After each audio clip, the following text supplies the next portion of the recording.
கிறிஸ்துவுக்குள் அன்பான அன்பு உள்ளங்களை மீண்டுமாய் ஒரு புதிய வாக்குத்தத்தத்தோடு இந்த நாளில் நான் உங்களை சந்திப்பதில் நான் மிக்க மகிழ்ச்சி அடைகிறேன். இன்றைய நாளிலும் 24ஆம் தேதி ஞாயிற்றுக்கிழமை 8வது மாதம் 2025ஆம் ஆண்டு. கர்த்தருடைய வார்த்தை இந்த நாட்களே நமக்கு சொல்லுகிறது. வெளிப்படுத்தல் 3ஆம் அதிகாரம் 10வது வசனத்தை இந்த நாட்களிலே நாங்கள் வாசிப்போமா இருந்தால் கர்த்தருடைய வார்த்தை சொல்லுகிறது, என் பொறுமையை குறித்தும் சொல்லிய வசனத்தை நீ காத்து கொண்டபடியினால் பூமியிலே குடியிருக்கிறவர்கள் சோதிக்கும்படியாக பூச்சங்கர்கள் மேல் பெறப்போகிற சோதனை காலத்துக்கு தப்பும்படிக்கு நான் உன்னை காப்பேன் என்று சொல்லி கர்த்தருடைய வார்த்தை இந்த நாட்களிலே சொல்லுகிறதை பார்க்கிறோம். அன்பு பிள்ளைகளே, இந்த வேத பகுதியிலே இந்த நாட்களிலே பாருங்கள், இந்த கடைசி வெளிப்பாடு அதிகாரத்திலே இன்றைக்கு நாங்கள் பார்க்கிற வேளையிலே தேவனுடைய வருகையை குறித்தும் ஆண்டவருடைய வருகை எப்படியாக இருக்கும் என்பதை குறித்தும் இங்கே தெளிவாக இந்த இடத்திலே சொல்லுகிறதை அங்கே காணக்கூடியதாக இருக்கிறது. ஆண்டவராகிய இயேசு கிறிஸ்து சொன்னார், இதோ சீக்கிரமாய் வருகிறேன், ஒருவன் உன் கிரீடத்தை எடுத்துக்கொள்ளாதபடி உனக்குள்ளதை பற்றிக்கொள்ள என்று சொல்லி இந்த நாட்களிலே சொல்லப்படுகிறதை பார்க்கிறோம். அருமையான கர்த்தருடைய பிள்ளைகளே, ஒவ்வொரு மனுஷனுக்கும் இந்த நாட்களிலே தேவன் ஒவ்வொரு விதமான கிரீடங்களை இந்த நாட்களிலே கொடுத்திருக்கிறார். இந்த பூமியிலே வாழுகிற நாட்களிலே நாங்கள் அப்படிப்பட்ட செயல்பாடுகளிலே இந்த நாட்களிலே நாங்கள் நடக்க வேண்டும் என்பதற்காகத்தான் தேவன் இப்படியாக இந்த நாட்களிலே நம்மோடு இந்த நாட்களில் பேசுகிற தேவனாயிருக்கிறார்.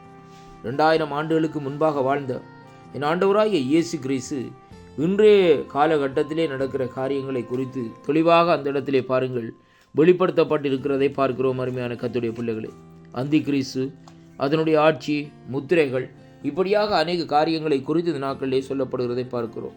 ஆனால் அதே வேளையிலே ஆண்டவர் சொல்லியிருந்தார், இதோ சீக்கிரமாய் வருகிறேன் என்று சொல்லி இந்த நாட்களிலே சொல்லப்படுகிறதை பார்க்கிறோம்.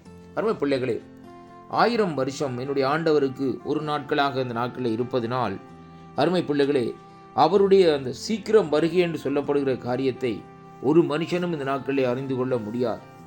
ஏனென்றால் அன்பு பிள்ளைகளே, 1000 வருஷம் ஒரு நாள் என்று சொல்லி இன்றைக்கு கணக்கு பார்ப்போமா இருந்தால் இன்றைக்கு அவர் 2000 ஆண்டுகள், அருமையான கர்த்தருடைய பிள்ளைகளே, 2025 ஆண்டுகள் இந்த பூமியை விட்டு எடுபட்டு இந்த நாட்களிலே பரத்திலே பிதாவின் வலது பார்சத்திலே இருக்கிறதை பார்க்கிறோம். அப்படியானால் அவர் 2 நாட்களிலே, அதாவது 1000 வருஷம் அண்டா இப்போ 2 நாட்கள், அதாவது 2.5 நாட்களாக இந்த நாட்களில் இருக்கிறது. அப்படியானால் இந்த நாட்களை பாருங்கள், ஆண்டவருடைய வருகை 3ஆம் நாள் அவர் உயிர்த்தெழுந்தவராக இருப்பாராக இருந்தால் சில வேளைகளிலே அவருடைய வருகை இந்த நாட்களிலே 3ஆம் நாட்களாக இந்த நாட்களில் இருக்கலாம். அருமையான கர்த்தருடைய பிள்ளைகளே, அப்படியானால் எந்த வேளையிலும் நாங்கள் ஆயத்தமாக இருக்கும்படியாக தான் இந்த வார்த்தை இந்த நாட்களிலே நமக்கு சொல்லுகிறதை பார்க்கிறோம்.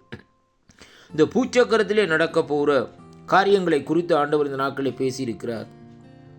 இந்த பூச்சக்கரத்திலே அங்கே மேலெங்கும் வரப்போகிற சோதனை காலத்திற்கு, அருமையான கர்த்தருடைய பிள்ளைகளே, அந்த சோதனை காலத்துக்கு தப்பும்படி நானும் உன்னை காப்பேன் என்று சொல்லி இந்த நாட்களை ஆண்டவர் சொல்லியிருக்கிறார். அன்பு பிள்ளைகளே, இன்றைய காலகட்டம் சோதனை காலங்கள் தொடங்கிவிட்டது. இன்றைக்கு ஏஇ என்று சொல்லப்படுகிற டெக்னாலஜி இந்த நாட்களிலே அங்கே இந்த நாட்களில் எல்லா இடம் இந்த நாட்களில் வந்து இந்த நாட்களை பாருங்கள், எல்லாவற்றையும் இந்த நாட்களிலே ஒரு கையடக்க தொலைபேசிக்குள்ளே இந்த நாட்களில் அவர்கள் கொண்டு வருகிறதை பார்க்கிறோம். உங்களுடைய பேங்க் அக்கௌண்ட்டாக இருக்கலாம், அல்லது உங்களுடைய டிரைவிங் லைசன்ஸாக இருக்கலாம், அல்லது உங்களுடைய வாழ்க்கை குறிப்புகள் ஏதாவது காரியங்களாக இருக்கலாம். எப்படியான காரியங்களாக இருந்தாலும் எல்லாவற்றையும் ஒரு செல்ஃபோனுக்குள்ளே இந்த நாட்களை கொண்டு வந்திருக்கிறதை அங்கே காணக்கூடியதாக இருக்கிறது. அருமையான கர்த்தருடைய பிள்ளைகளே, அப்படியானால் இந்த உலகம் எல்லாம் இங்கே வாழுகிற மனுஷனுடைய வாழ்க்கை எல்லாம் இந்த நாட்களில் எப்படி இருக்கிறதுன்னு சொல்லி சொன்னால் அவர்கள் வைத்துக்கிற கையடக்க தொலைபேசிக்குள்ளே தான் இந்த நாட்களில் அடங்கி இருக்கிறதை நாங்கள் பார்க்கிறோம். அப்படி என்றால் ஆண்டவருடைய வருகை இந்த நாட்களில் சமீபம் என்பதைத்தான் இன்றைக்கு அதை வெளிப்படுத்துகிறதை பார்க்கிறோம். எப்படி என்றால் பாருங்கள், வேதம் சொல்லுகிறது, தானியேலின் புஸ்தகம், தீர்க்க தரிசன புஸ்தகத்திலே பாருங்கள், கடைசி நாட்களில் எப்படியாக இருக்குமாம், அறிவு பெருகுமாம் என்று சொல்லி இந்த நாட்களில் சொல்லப்படுகிறது. மனுஷன் அங்கும் இங்குமாய் அலைந்து திரிவான் என்று சொல்லி அங்கே பார்க்கிறோம்.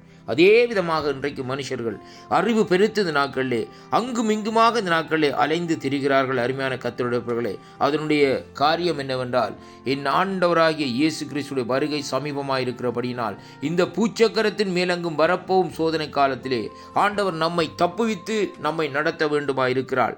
இருக்க வேண்டுமாயிருந்தால் அவரை நாங்கள் சொந்த ரட்சராக ஏற்றுக்கொண்டு அவரோடு இந்த நாட்களில் நடக்கிறவர்களாக இருக்க வேண்டும். அதே வேளையிலே நாங்கள் அவரை தேடுகிறவர்களாக இந்த நாட்களில் இருப்போமாயிருந்தால் கர்த்தர் இந்த நாட்களிலே நம்மோடு கூட இருந்து நம்மை தப்புவித்து வழிநடத்த வல்லவராக இருப்பார். இந்த வாக்குத்தத்தம் உங்களுடைய வாழ்க்கையில் ஒரு திருப்பத்தையும் ஒரு ஆசீர்வாதத்தையும் கொண்டு வரும் என்று விசுவாசிக்கின்றேன். வாக்குத்தத்தங்களை விசுவாசியுங்கள், தேவனிடத்திலே திரும்புங்கள். கர்த்தர் உங்கள் ஒருவரை நிறைவாக ஆசீர்வதிப்பாராக. ஆமேன், ஆமேன். கர்த்தருக்கு மகிமை உண்டாவதாக.